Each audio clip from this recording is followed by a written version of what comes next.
This is Glenn Pendlay with the Weightlifting Scoop, and we have Rudy Nielsen and some of his athletes here who trained with us today.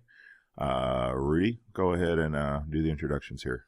We have Dan Tominski from New York, New Jersey, something like that. Elizabeth Akinwale, as everybody knows, from Chicago. Emily Carruthers from Seattle. Is that right? Natalie McLean from, is it Vail? Vail, Colorado. And Matt Hathcock from Denver, basically, Colorado. Couple mountain kids here. I have never been a fan of Colorado because whenever I go to Colorado, I always go to Denver. And Denver's a big city, and there's a lot of traffic, which traffic sucks. There's also a lot of hippies there. There are a lot of hippies there. If you want to get away from the hippies and you want to live in the mountains, Montana's great.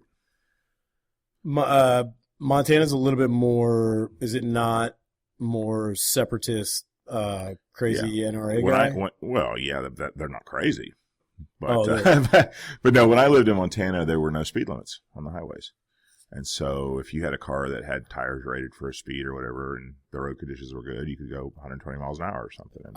There were 20 highway patrol officers in the entire state. Montana, I believe, is the second biggest state or third biggest state behind Texas and Alaska. Only eight people live there, though. Well, I think it might be 9 or 10 by now, but yeah, I mean, you never saw one officer per person in the state. Speaking of unlimited speed limits, I drove on the Autobahn in Germany. It was one of the most disappointing experiences in my life. Because everybody drives slow. Everybody drives slow. There's only certain times that you can go fast. And the only rental that I could get that was under $1,000 a day was a Volvo station wagon. Now, mind you, the Volvo station wagon's fast, but I never got past 120 miles an hour, which for those of you that have done 120 miles an hour, it's not that great. Yeah, I think the point in speed that it starts to get scary is below or above 150. Yeah, I've never gone that fast. That gets scary. I have gone about 165 on a motorcycle, and that is freaking scary. You're crazy. Yeah, I know. I'll never do it again. It was dumb. It was absolutely stupid. But, you know, got to do everything once. Was it a Harley Davidson? No. Shame. No, it wasn't. It was a Kawasaki. But anyway. Yeah, there are kind of some hippies in Montana, but they're like outdoor hippies. I mean, they go hiking and, you know, snowboarding and whatever. Time out. Aren't all hippies outdoor hippies? Well, they're not like athletic hippies. These are like athletic hippies in Montana. They mountain bike all the time. They like race mountain bikes. Yeah. But isn't there a different term for athletic hippies than like pot smoke San Francisco hippies? I don't know. I'm not really familiar with all the up-to-date hippie terms, but they're all into the outdoor sports. Natalie, is there a different term? Is there a different term for mountain hippies? She's wanting to beg off this question. She's got the mic in front of her, though. She's going to have to say something. No, I think they're all hippies. I don't know. There's yuppies. There's yuppies. So, like, rich hippies, and then there's, like, true hippies that don't take showers and live outside. And isn't that the same thing? Do they do mountain biking races? No, rich hippies actually drive, like, nice cars, but then they look like they wear flannel. Broke. You know, yeah, they just have, like, I don't know, beat up clothes and, I don't know, wear chacos, but they drive really nice cars. What's a chaco? It's a hippie sandal. I actually used to have a pair of those. I'm not a hippie. I've heard a lot about your mandal choices. The sandal things? Yeah. Yeah, well, you know, I lived in a hot climate in Texas, and they're comfortable, and they're not hot, and, you know, whatever. Travis Cooper's here, just totaled 350 today. He did. And back squatted 245 for 5 the other day, so 540 pounds for 5. What do you think about what do you think the number that you have to clean and jerk is that you can wear man sandals? Do you think that there's a number? Well, I think what it comes down to is once you can clean and jerk 200 kilos as an 85, you can do whatever the hell you want. But until then, I think there's a set of rules that you have to live by, so I'm still working on it. Travis likes to wear leather, like dress shoes, and they're a slip-on, and they're kind of long. The toes look like they're too long for him. Elfish. Kind of elfish. Elvin. Is that Elfin? I don't know.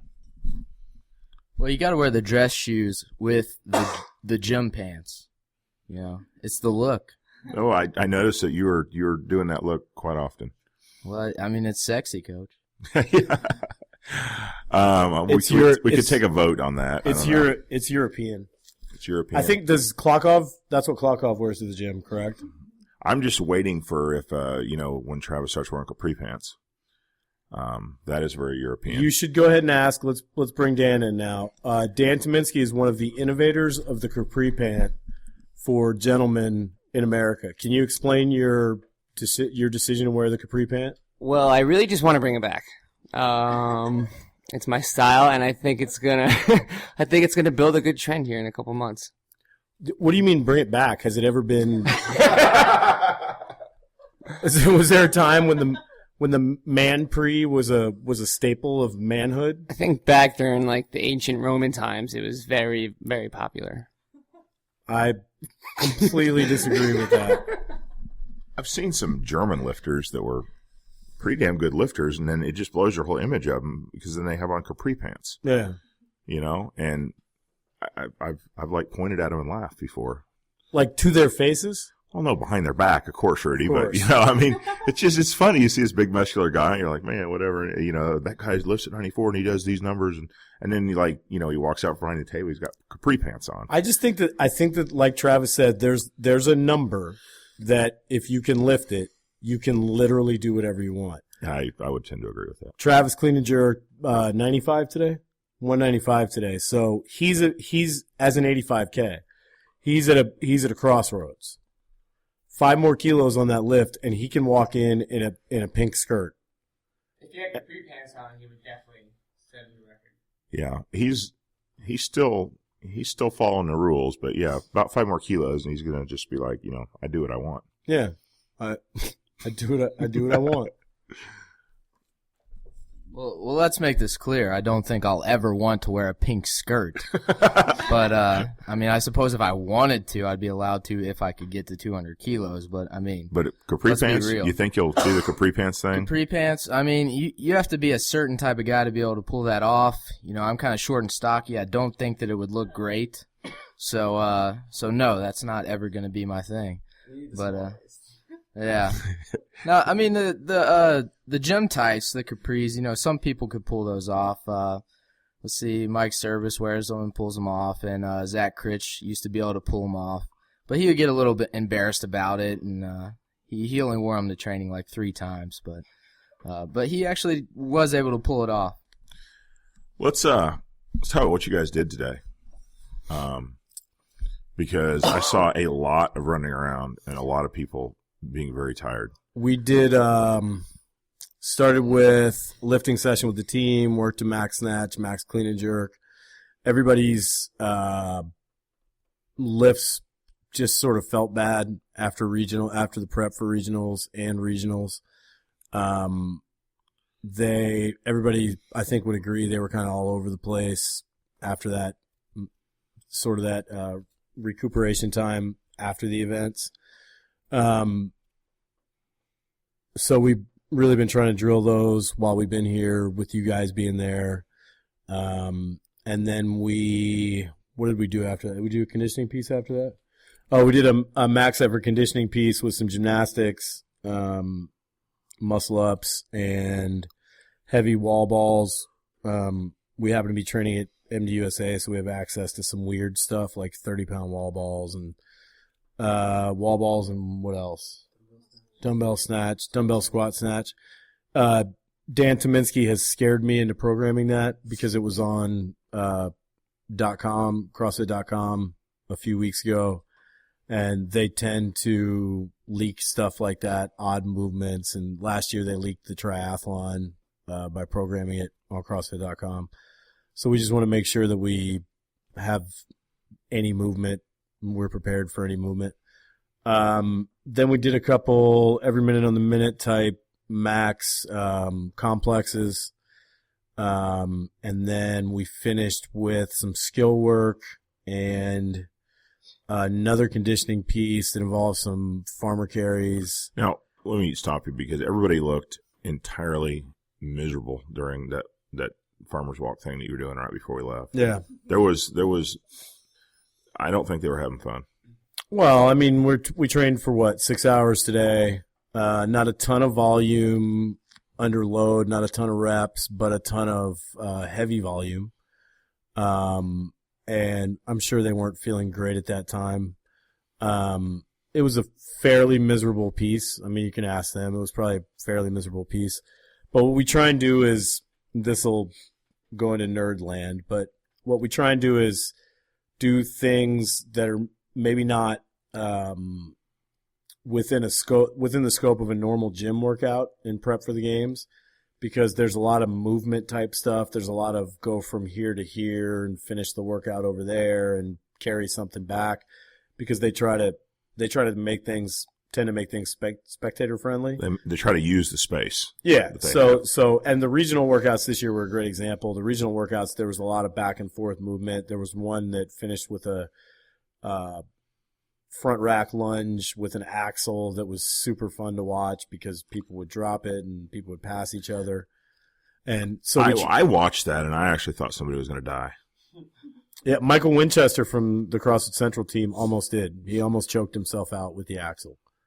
So I don't know if he would have died, but it would have been cool to see him just pass out. It really, watching it, that's probably the most hideous thing that I've seen as far as any CrossFit stuff that I've watched video or live or whatever. But it really did look absolutely hideous. Well, yeah, and people were kind of all over the place on that one.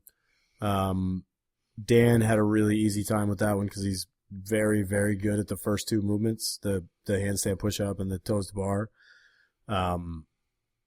Others who probably should have had Elizabeth, probably that should have been a fairly easy piece for her, but she got all sorts of weird no reps on handstand push-ups that weren't even supposed to be a no rep.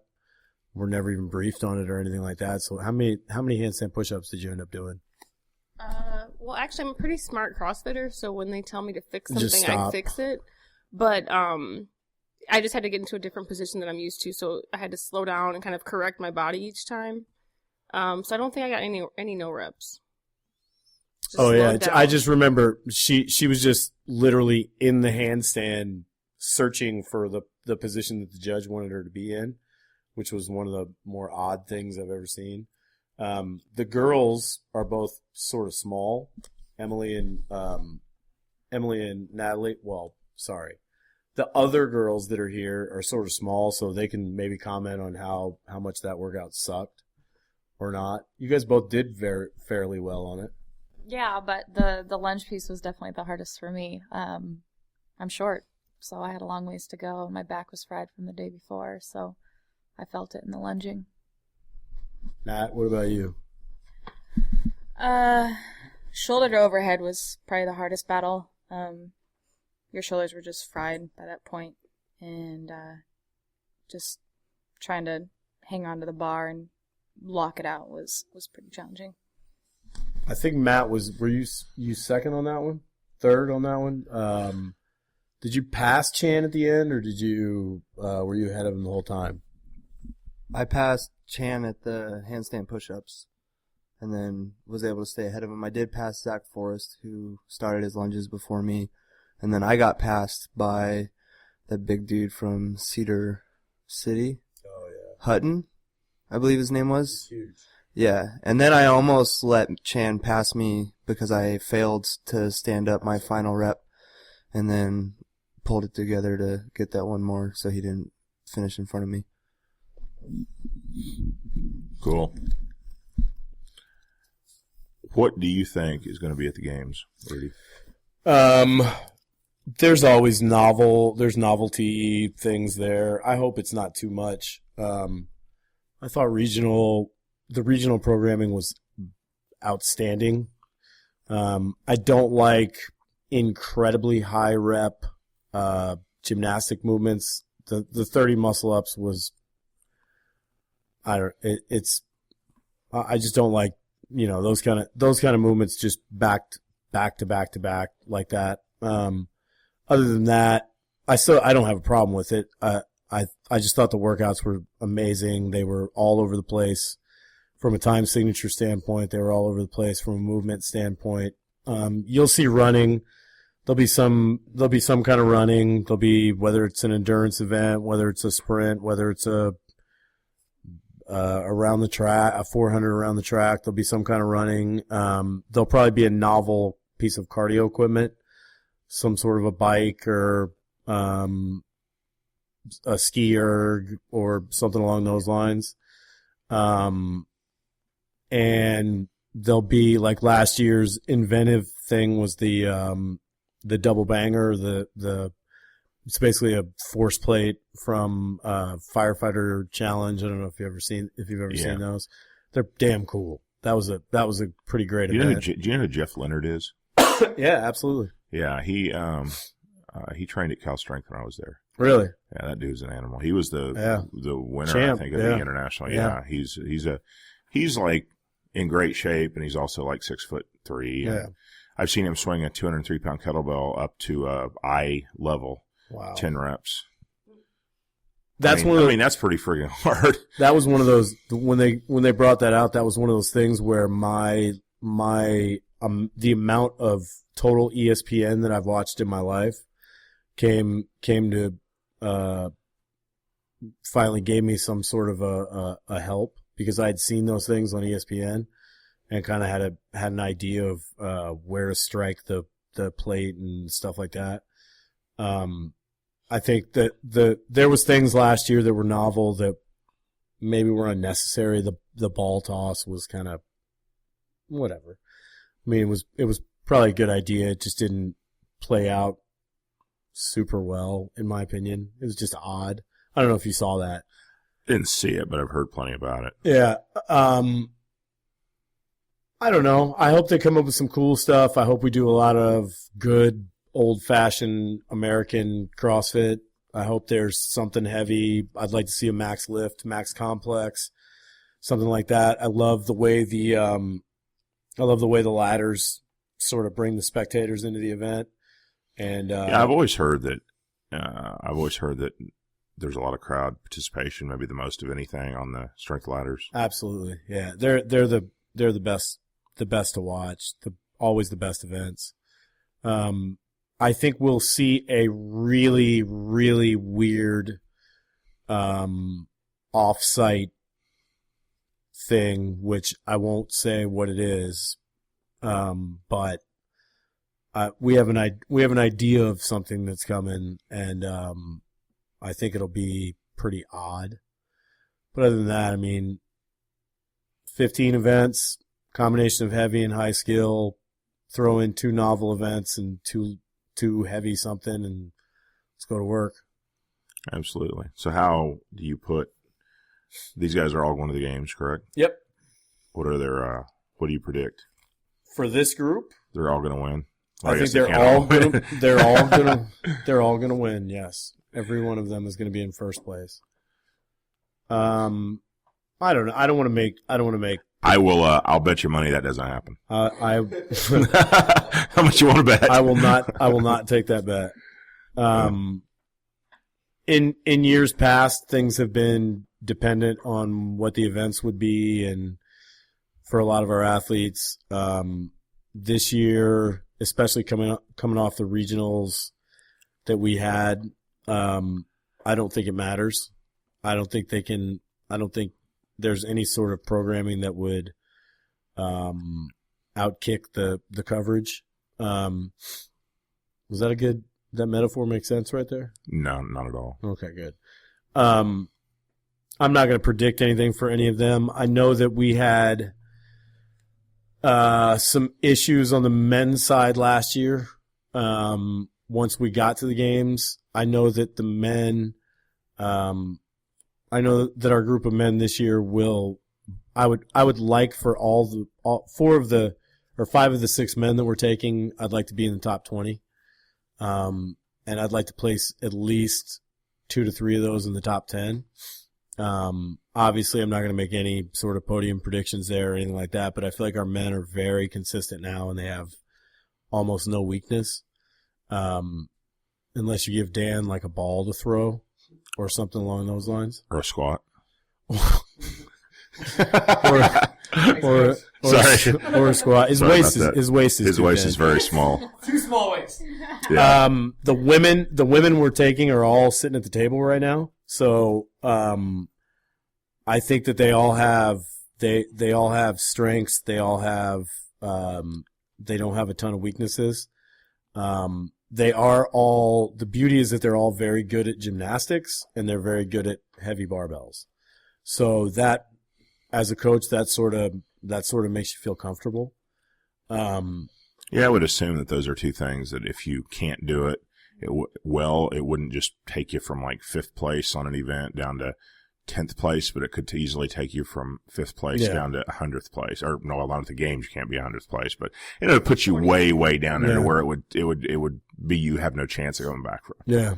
You know, because there's gymnastics stuff. It's like, if you can't do it, you can't do it. Like, yeah, absolutely. Yeah. I think, and Emily will probably attest to this. She got here largely based on her gymnastic skill. She can hand walk or walk on her hands like a son of a bitch. Well, she's a gymnast. Well, I guess there you go. They do that pretty easily. Yeah. Why can't she jerk any better if she's so good at handstands? I think she jerks well. No, I mean, it's kind of a funny thing in weightlifting. People that can walk on their hands tend to be really good jerkers. Yeah. I just, they just tend to be the people that can jerk everything. Natalie, and yeah, she seems like she jerked good for me. It's just a joke. To me, it's just a joke. Natalie doesn't jerk very well, and she can't walk on her hands very well. I'm all right. You're okay. You're decent. Travis can kind of walk on his hands. I saw Travis do muscle ups today with absolutely no hip extension whatsoever, and they looked the easiest thing. Looked like the easiest thing I've ever seen. Uh-huh. No, you didn't see him? Oh, yeah. How many, you do probably, what, 10, 15 unbroken? No, he did. He's got kind of a bad kip. No, not strict. I can do like 10 muscle ups, but it took me a long time to learn that. I used to work at CrossFit Atlanta, so I coached CrossFit for a while and obviously coached the weightlifting classes there. So I've been around CrossFit for a long time, and that's kind of how I know all about it and everything. By the way, last time I was here, you made me choose a weightlifter that I would pick to be a CrossFitter. Mm-hmm. And I chose James 100% based upon his beard. Yeah. I've switched. I want Travis now. After watching him do muscle ups. You're just kissing up, Rudy. I'm not. I swear to God, I saw him do muscle ups easily with 0 hip extension, and I thought, man, that guy probably could do some CrossFit. Yeah, I mean, I think Travis would probably be a little lighter than he is now to be his ideal weight for CrossFit, but he's talked about cutting down to the 77 kilo class after he hits 160, 200. And I think like a 77 kilo Travis could probably do okay in CrossFit because he likes to run. See, that's the strange thing. He's a weightlifter. Are you kidding me? But he likes to run, and he doesn't. What's your mile time? Oh, I mean, I don't really run that much anymore. Obviously, when I was a wrestler, I used to run like 8 miles at a time back in high school. And I mean, probably I got like a little below 6 minutes but I was about 150 pounds. But yeah, I mean, I actually do like to run long distances. I kind of miss that being a weightlifter, so. See, well, that's the thing. I mean, I know you're not doing it now, but the fact that you like it and you will like willingly do it, you take that with being, reasonably strong and all that. I mean, there's a CrossFitter. I call him. After I'm going to say, in my opinion, the weightlifter that make the best CrossFitter of anybody I can think of or have coached is probably Justin Brimhall. I don't know who that is. Yeah, you probably don't. He did a 170 double on the jerk which is 375 pounds, when he was like 16 and weighing like 72 kilos. But, I mean, he never really did very well in weightlifting competition because he was a huge head case. Like, he could snatch 135 in training and double 130 and do a set of 5 with 125 or something stupid like that, and he'd go out and open with 120 and bomb out. And he was a real head case. But he hadn't run at all for several years. I went and did the physical fitness test or whatever for the Marine Corps when he joined the Marines, and he was running under 6-minute mile pace for 3 miles. Yep. But he's just an endurance maniac without ever really doing anything endurance, but real obviously being extremely strong and a light body weight. He was just very strong per pound of body weight, a lot of relative strength, and he was kind of also like Travis, and really weird that he actually enjoyed going out and running and doing endurance activities. So that makes me think that maybe you have some sort of a mental condition. I think like liking running. I mean, I've wrestled also, and I even ran cross country one year in high school just to get in shape for wrestling, basically.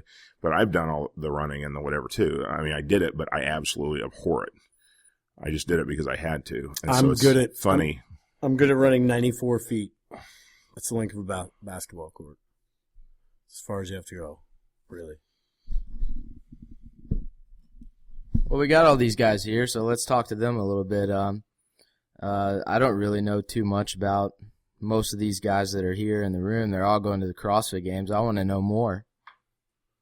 Let's get some... Yeah, I was going to say, let's do start at one end of the table and give us your background. Let's do a sport background, what you did before, and start with the guy with the small waist. Start with the guy with the small waist. Oh, and what's your favorite lift, and what the number is. Hello, folks. I'm Daniel Tominski. I live in New York. You don't have to do a weird DJ voice. All right, so let's see. I played high school sports. I played football, track, and lacrosse. I was a big stupid meathead.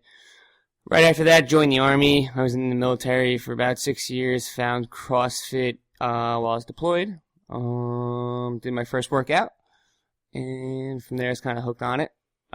Never really had like a coach or anything. Just kind of did it on my own for a really long time. Then opened up my affiliate and all that cool stuff, and yeah, been doing it for a while. 6 years now, going on 6. What affiliate do you own? CrossFit Lindy. Yeah. Favorite lift? We're gonna go with. What do I like to do? Let's go with the weighted pull-up. No, the weighted. That's you're talking about Olympic lifting. All right, we'll go with the snatch. That's fine. What about? It could be a power lift. It could even be the squat, but then you'd have to tell everyone what you squat. So with my itty bitty small waist, I can back squat 425 pounds. Travis, what do you back squat? Oh, this ain't about me. Is this your first year at the games? No, this will be my 3rd. Okay, awesome. So you competed last year and the year before. Correct. Okay, cool. Highest placement? 14th last year. Cool. Hi, I'm Elizabeth Akinwale, and I grew up as a gymnast from the age of 4 until about 20. Stopped after having a series of injuries, and so I ended up joining a gym just to basically rehab from those injuries, and sort of became just a meathead, kind of bodybuilding type training. Did like a fitness competition, but didn't really have any objective. I just enjoyed training, and then I ended up moving into some endurance events. After a while, I was kind of looking for something to do. And in the end of 2010, my sister sent me the link to main site thinking I might be interested in CrossFit, and I decided to give it a try. So I joined a local affiliate and basically started competing right away. This will be my 3rd games. I've been CrossFitting for 2.5 years, and my highest finish is 7th last year. Favorite lift? The snatch. 89 kilos right now. Close to 200. 91, 2K.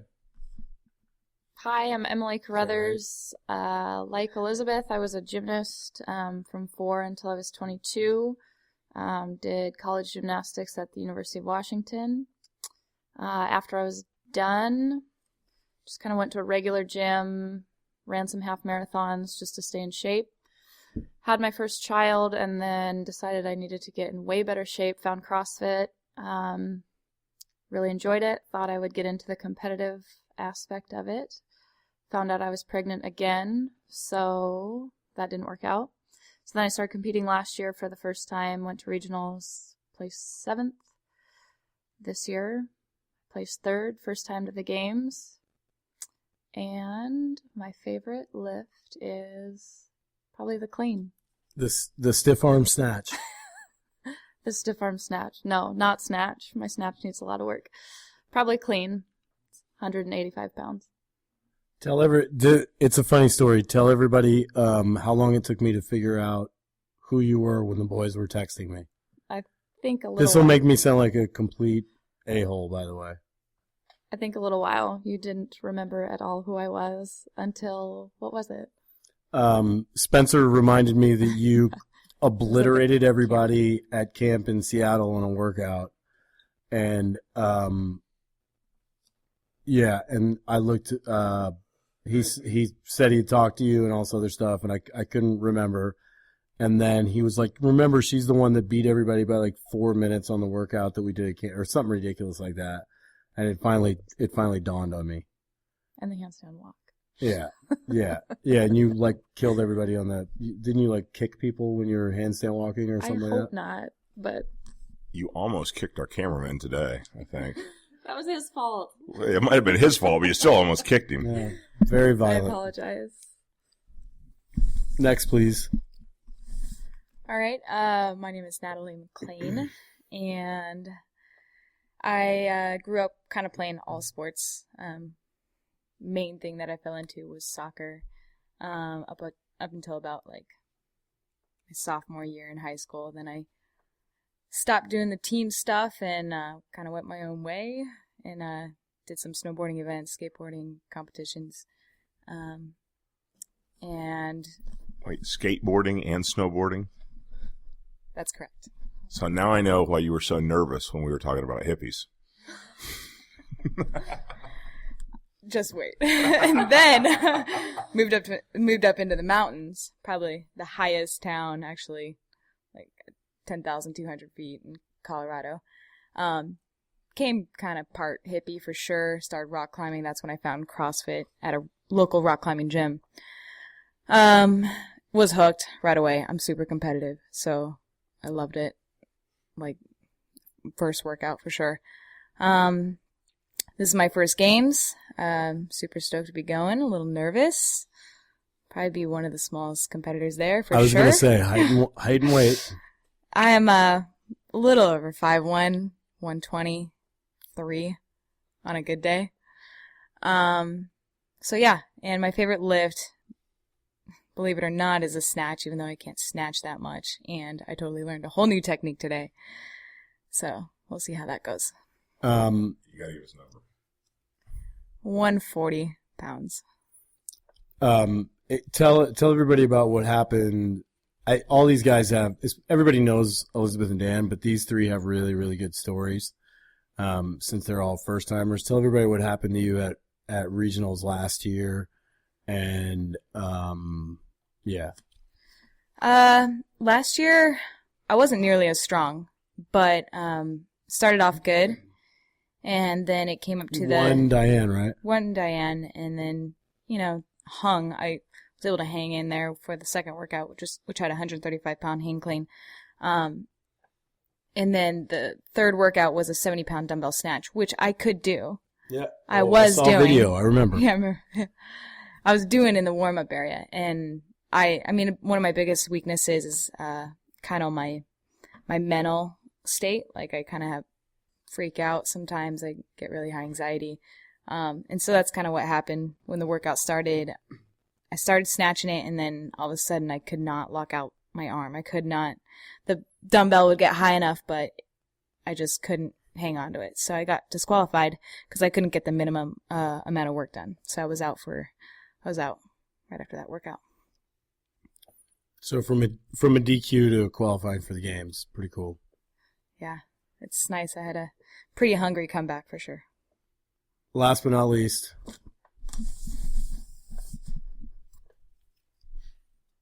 Matt Hathcock here. I own CrossFit Unbroken in Denver, Colorado, but actually live with my wife in Conifer. So mountain, not as high as Vail, but still up there, 7,500 feet. So we did the math. I actually figured out Conifer is at 7,500 feet. My gym's at 5,500 feet, and then Southwest Regionals was at 4,400 feet. So, I don't know. Mentally, I felt like I had an advantage. Huge advantage. So you were like sleeping in an oxygen tent every night? Not nearly as high as maybe 12,000, which I would like to be sleeping in, but 75. I hear that results don't really happen until you're over 8, though, so. I was a football player when I was little. Not very good, but I was a football player. Then I was a wrestler in high school. I was also decent, but not awesome, and I was an even worse student, so my athletic career did not continue into college.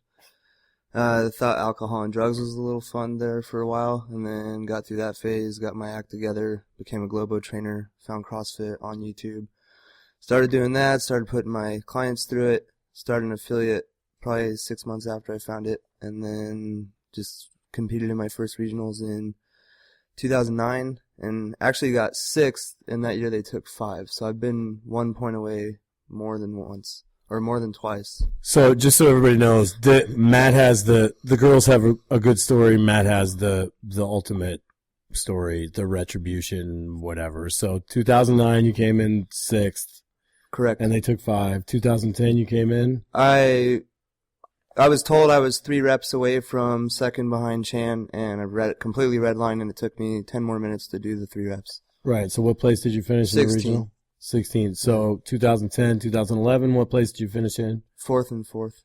4th in 2011, 4th in 2012, both times behind? So in 2011, it was a comeback. I went first and first on Sunday. That's right. And then in 2012, I was 3rd. Going into the final workout, and I was like 7 points up on Spieler, and just fell apart and didn't have what it took that year. So he made it up. He did what he needed to do, and he took my spot away from me. And then this year, I was able to stay pretty consistent across the whole weekend and ended up 2nd overall behind Chan. 3 points out of first place?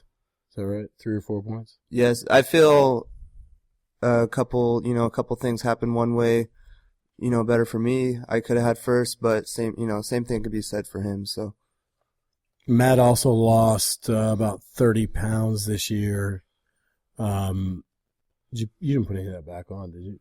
20 overall, something like that? When I got home from regionals, I was 215. I think I'm currently 215 just because of the volume and the amount of food to keep up with that. As long as the performance keeps up, I'm not going to be too worried about the weight. Favorite lift is the rack jerk. I was going to say. From the front, I don't know why, but I'm not as comfortable from the back. But I have put 405 over my head from the front.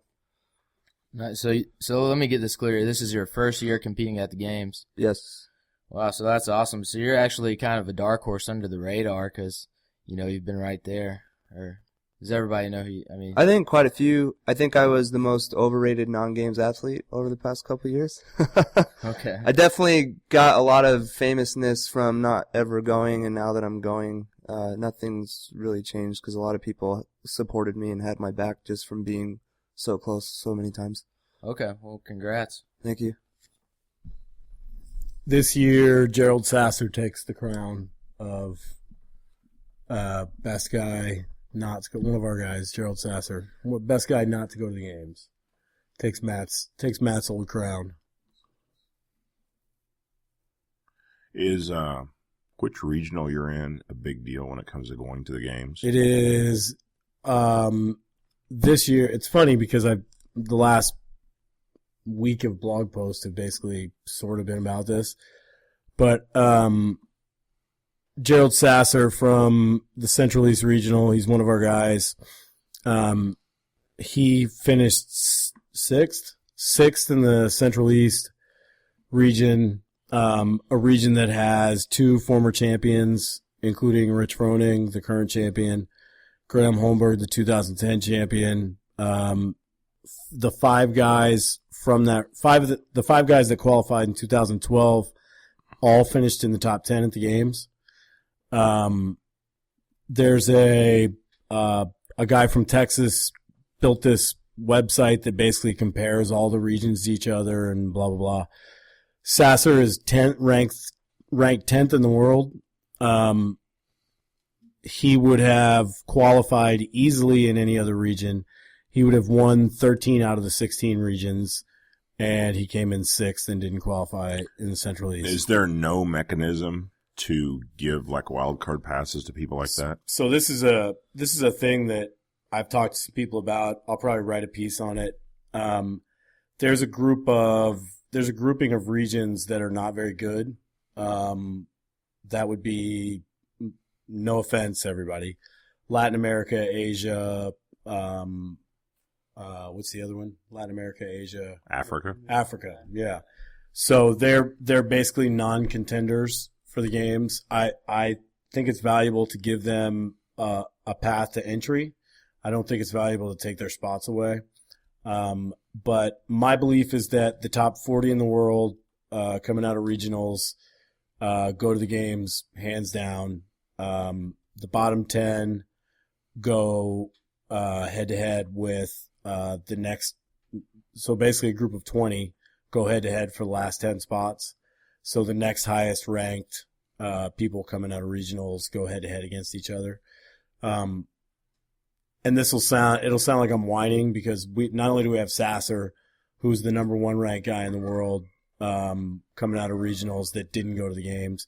We also have Kevin Simons out of the Northwest, who is the next highest ranked guy. And then Jason Hogan's very close down that list. So we had 5 guys that were. They just lived in the wrong place. Yeah, that literally lived in the wrong place. I think there'd be a lot of value to a wild card system. I don't even think it would be that hard to do. And I think it would bring some extra excitement. Not to mention you would be taking the actual 50 best competitors or fittest people as opposed to like 37. Well, you could just do it like they do it now. You invite so many from each regional, but then have an extra 5 or 10 invites. You just go to the 5 or 10 highest overall scorers that didn't get it. Right. I mean, that would seem reasonable. Yeah, it would. And then it would seem reasonable to, I mean, for me, it's all about, making the sport fun. So if you had some sort of a wild card, you get more value leading up to the games. You know what I mean? You get another event or you get another competition, whatever. Or you just get speculation on who's going to get the spots. Yeah. I mean, but then you have favoritism and blah, blah, blah. I do think it would be cool to give 5 invites to the next 5 highest ranked guys or women, whatever. I think that would be a lot of fun. I don't even think you have to kick anybody out like that. I think is there only 42 women that are actually on the roster? I think there's only 42 women that are on the roster and 43 men or something like that. So I don't see any reason why they couldn't take 50. Yeah, absolutely. Make it a good even number. Yeah, I mean, Elizabeth was in the best women's region by far. How many? You guys had 3 of the top. Is it 9? No. Or was it less than that? 3 of the top 12? I think my region, I may have been 12 or 14 for the top 3 girls. I mean, I do think it's interesting looking at the different regions. Some regions you have to have times that are competitive worldwide to make it. Other regions, not so much. In my region, I felt like on the women's side, you could afford almost no points. I had 1 low finish and I was sitting almost in 4th. Other regions, people had tons of points and they were still qualifying. So I think it just varies. I don't know. I mean, I guess I'm okay with the system because it's always worked out for me. But I do think it'd be cool to have like a wild card system. I think it's important to have representation from all different areas. I think that's important for the sport, but I do think it'd be cool to have wild cards. Well, I'm not really super familiar with all the ways they pick the games competitors, but it sounds like it's not too unlike, just like the way they give spots for an Olympic team. Yeah. I mean, if a country, well, it is different, but it's still taken a little bit out of the individual athlete's control, and it's within the control of the country as a whole. You can have one, if your team scores high as a team at the World Championships, you get more spots. Therefore, any individual athlete has a better chance of making the team. But if your team does really crappy at the Worlds, you could even not get any spots.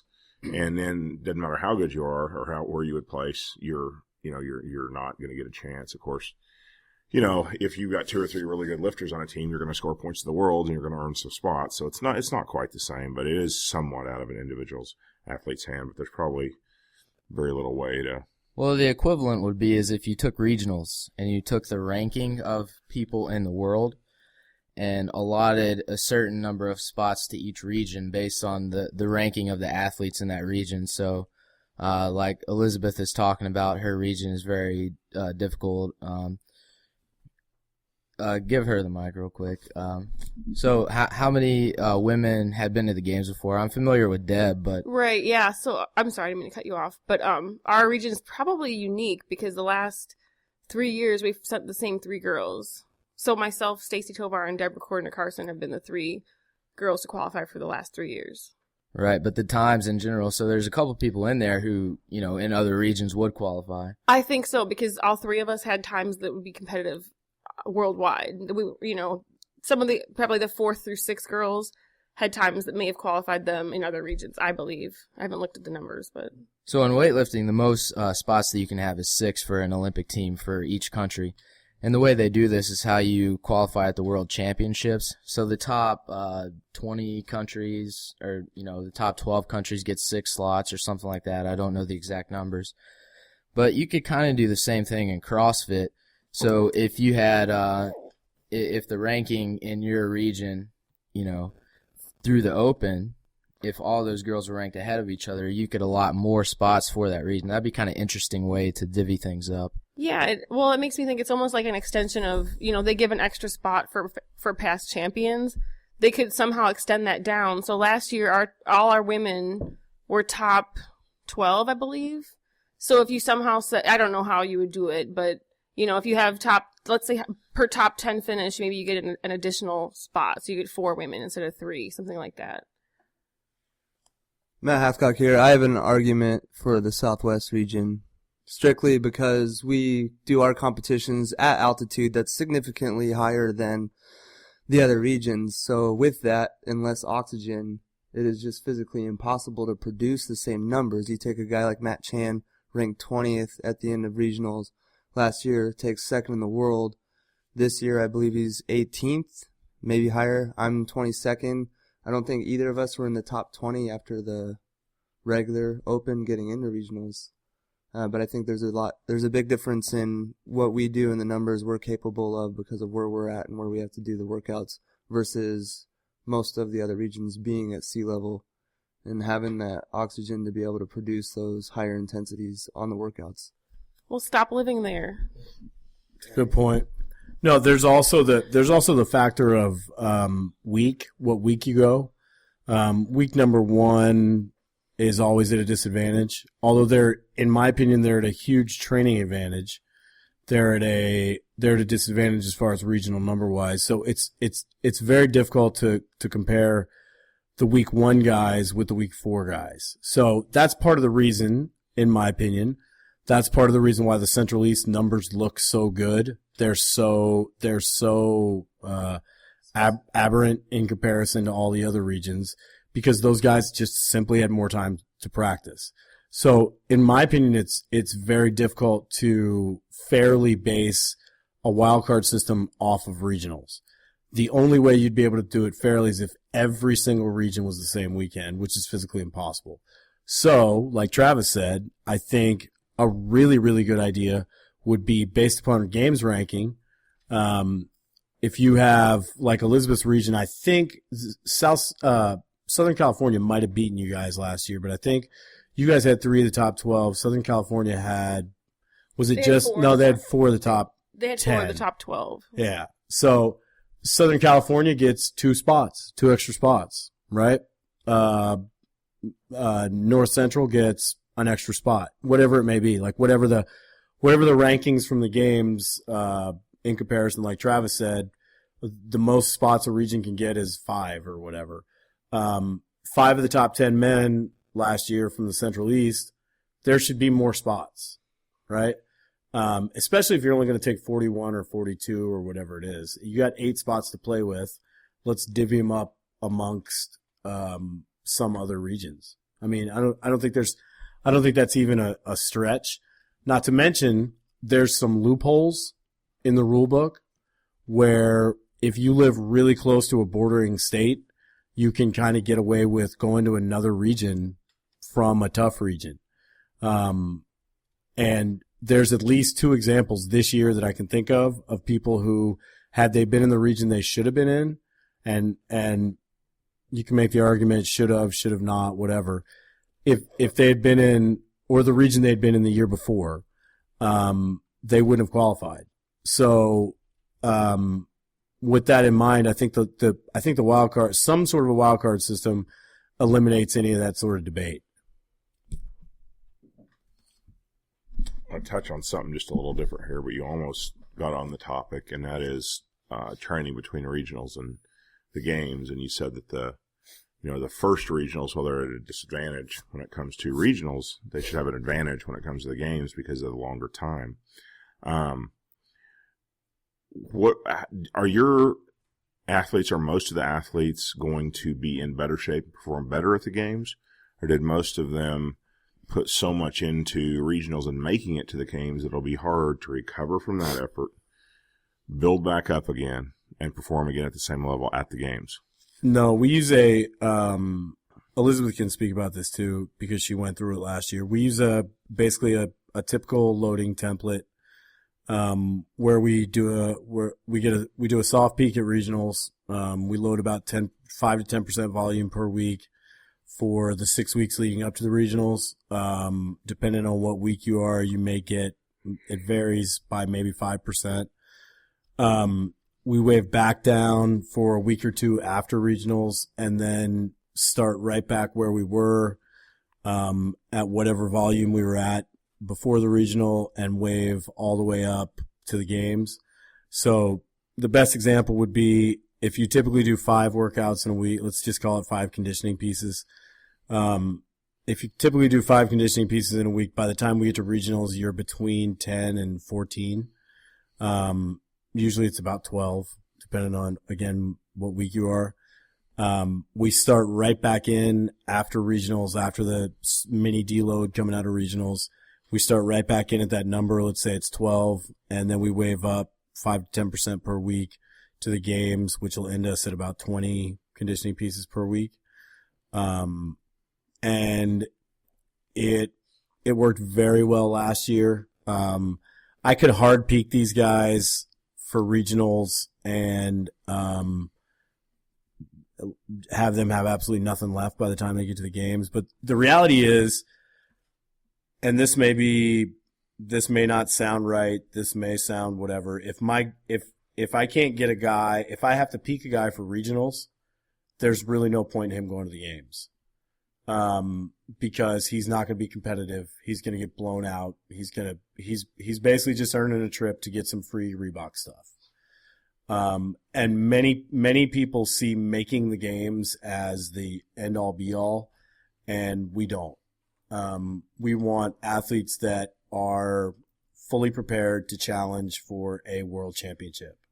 That's the goal of the sport. That's the goal of our program. That's the goal of, hopefully, the goal of our athletes. So, while some of them may have a tougher time getting through a regional, we know that by the time they get to the games, that they're going to be on sort of another, I don't know, in another plane of training that they've never been in before. And Elizabeth can speak about this. She's the only one that actually went through this last year that's here. But you know that we've spoke. I'm not going to divulge what we've spoken about, but if you get it right, it works really well. Yeah. Yeah, you're absolutely right about that. It's interesting to me that your way of controlling volume is just purely number of workouts per week and number of conditioning pieces per week. Do you pay any attention to the length of those, the reps, the this, the that, or that's a very rudimentary way to describe it. But yeah, there's a system to it. And there are specific, so I'll give you an example. Matt Hathcock asked me a week ago, hey, should I still be doing, because we have him doing extra work throughout the year just to work on weakness stuff. He said, should I still be doing my weakness work? And I said, you can if you want, just keep it light.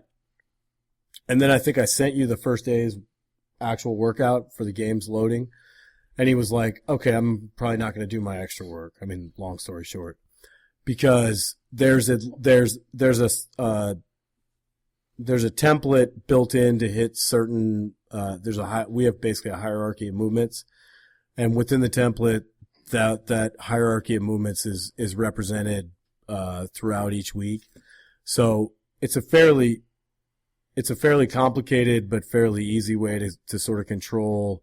It's not there's never 3 days in a row of 100 wall balls or anything like that. There's a control to the movements, there's a control to the reps, there's a control to the length, time under tension, length of time, etc. And it's the easiest way to say is 5 to 10% per week. To describe it would be, me and you might talk about it one day while we're both falling asleep or something, but. Sounds romantic. Yeah, I was going to say, Rudy. Not next to each other. No homo. Hey, make it seem like you guys are in the same bed or something, but. So for the athletes who have been to multiple games, so how many of you guys have been to multiple? It's you two over here, so we got Dan and Elizabeth.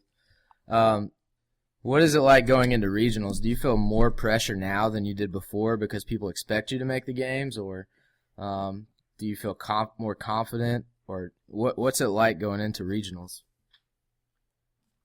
I didn't feel any pressure at all going into regionals. Not to sound horribly arrogant, but I knew the times that I was capable of would be competitive worldwide, and therefore would be competitive regionally, of course. So I didn't feel pressure at all. So by the time you were competing at regionals, you'd already seen the workouts a couple times. Exactly. Because your region went, third. Yeah, third. Exactly. My region was third, so I kind of knew ballpark, and I knew what I was capable of. So, it wasn't no pressure. This year, I feel more confident, but yet I feel more pressure in myself at the games this year. Regionals, since going first is the first time the Northeast went first. Every other year we went last. I felt super confident going into that as well because we were going first, and I knew I was just ready to go to, just go back to the games. Okay, so you didn't necessarily feel too much pressure going into regionals, but at the games you really want to perform better this year. Yes. Okay.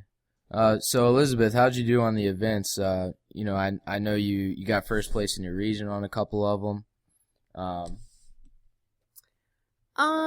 I did okay. I mean, it was a good experience. I felt like some things went as pretty much just how I wanted them to go, and some things didn't. And the things that didn't, I'm actually thankful because it just kind of keeps you sharp and keeps you hungry. I don't know if you want to go over each workout, but I think I think you're staying a little humble here. I know that you ended out first overall after regionals, right? So you're ranked first coming out of all the competitors. Is that right? Yeah. And you had a couple of world records on the events. So what event records? Event records. They're not But, world records anymore. well, yeah, they were using that term for a little bit, pretty liberally. Yeah. Right. But yeah, so you had a couple of event records. What particular events were those? Jackie, which was the first workout, and then the deadlift box jump. Okay, so Jackie's obviously one of the originals that you've done a ton of times before that. I've done it. I think I've done it 3 times prior. So a couple years ago, and then I actually did it it was on .com, and they asked me to do it and give them a time. I think it was back in February. Okay. And then I did it one time in training. Now, since this is the weightlifting scoop, and not everyone is a CrossFitter out there, explain what Jackie is real quick. So Jackie is a 1K row, 50 thrusters at 45 pounds, and 30 pull-ups. And what was your time? 5:59. Yeah, so for those that don't know, that's pretty freaking hard to do, and obviously it being an event record out of all the people who did it, that's pretty fast, so... I heard this stat on the update show. She actually beat 34% of the men in the world on that workout with the same weight, by the way. Yeah, it's kind of interesting actually doing a workout exactly identical to the men. It's kind of fun. Yeah, that's one of the few that is like that. So yeah, I've never seen it before. So now the first time competitors at the games, some of you guys have been competing a while, and obviously Matt over here has missed the games by one spot for a while. So what did it feel like going into regionals? Were you confident? With you particularly missing out by one spot, that must be, just kind of annoying, really. I guess I wouldn't call it annoying. The pressure, I think, was far more significant the year before. This year was the first year I'd been working with Rudy since October of last year, and Spencer Arnold was there to help me through the weekend, and this is the first year I had a coach with me, which made an entirely different experience. I never had to think. I just had to do what I was told and go out and perform, and just from the programming we followed leading up, I just felt really, really confident and knew that if my best performance wasn't going to be a games qualifying performance, I wasn't going to leave unhappy this year. I mean, I definitely felt better than ever. So having a coach there, having Spence there, is he there giving you a strategy for the workout? I mean, what exactly is he there doing for you? He called the warm-ups, the conditioning, or the kind of some of the game planning. There's quite a few audibles that I had to call because I felt more banged up going into some of the workouts than I did in practice. But he had he was telling me what to do for recovery between workouts, and it was a huge difference. Yeah, I mean, I'd imagine it'd be pretty stressful trying to think about all that stuff for yourself, so I could see how that'd be a little easier this year. Tenfold. Yeah, so, moving on, the other two, we got, Natalie here. What did, how did you feel going into regionals?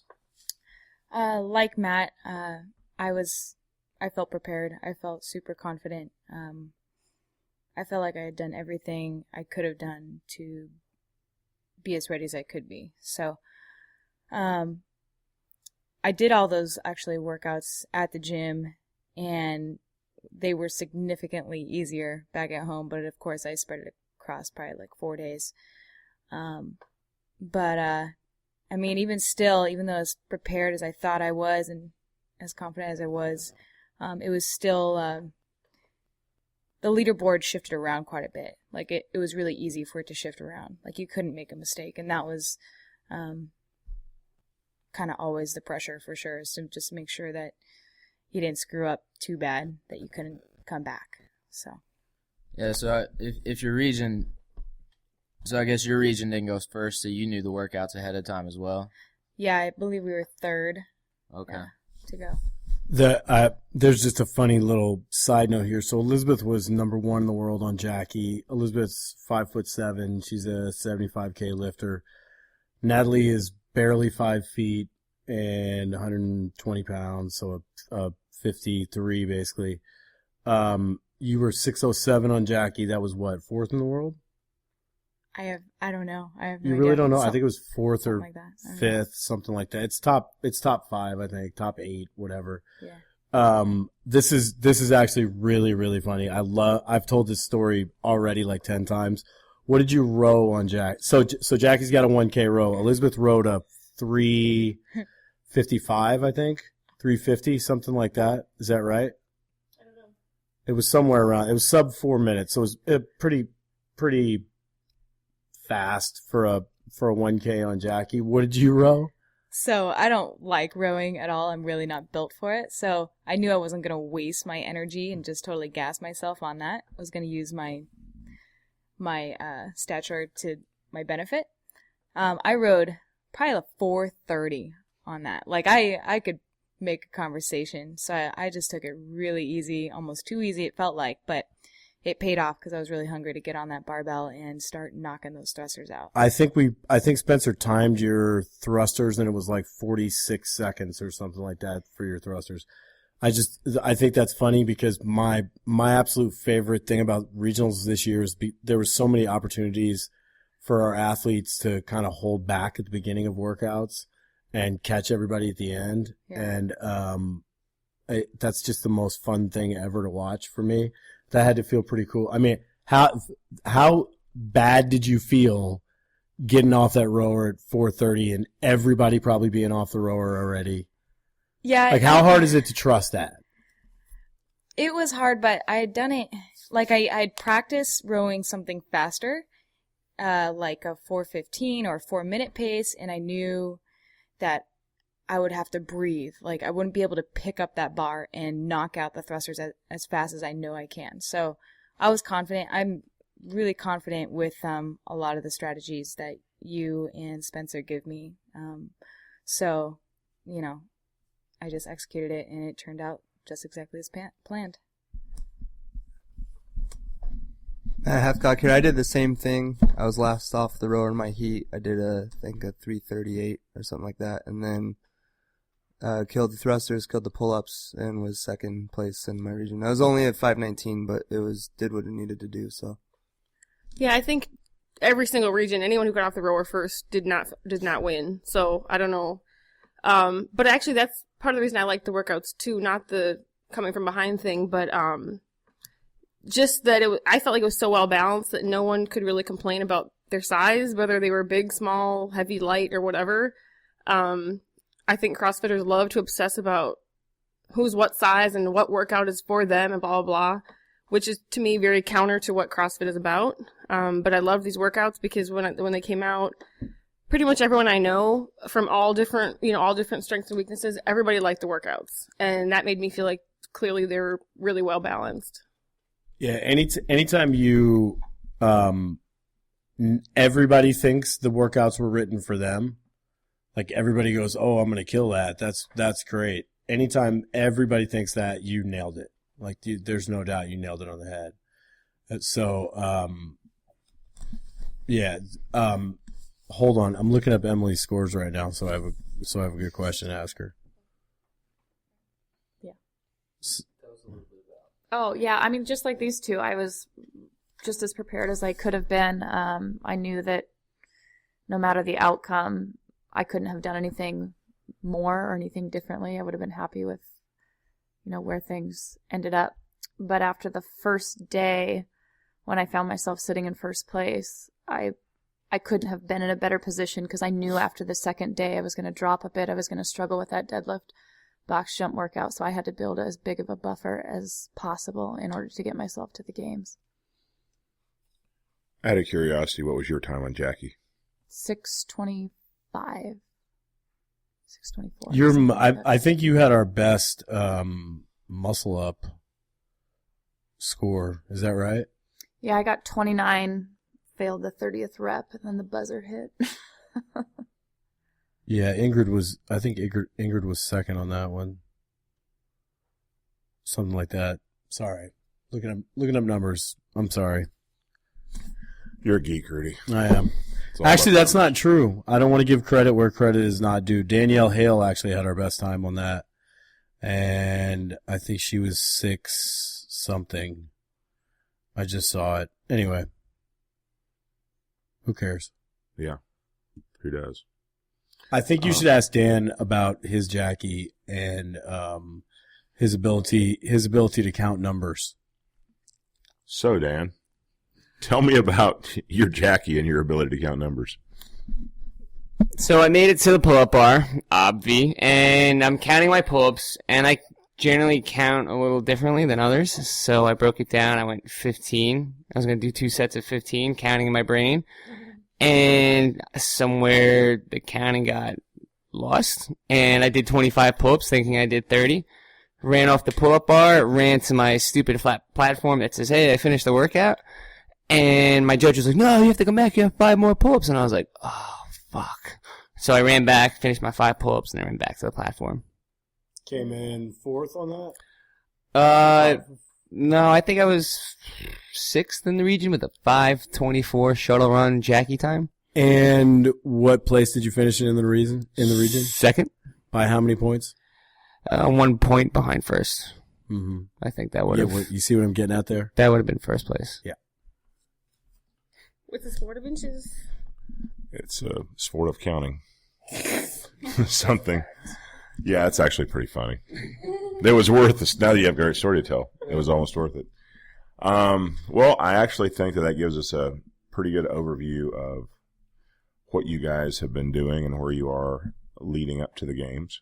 And your games are actually the same weekend that Travis and the rest of our team is competing at Nationals, which we won't talk about right now, Rudy. We've already talked about that on a podcast and argued about it. I don't even. But I would like to wish you guys all absolutely the best of luck. And hopefully we end up with I know you all can't win, but hopefully we end up with a couple of champions out of you guys. And with that, we will say goodbye, and we will probably talk about something else tomorrow.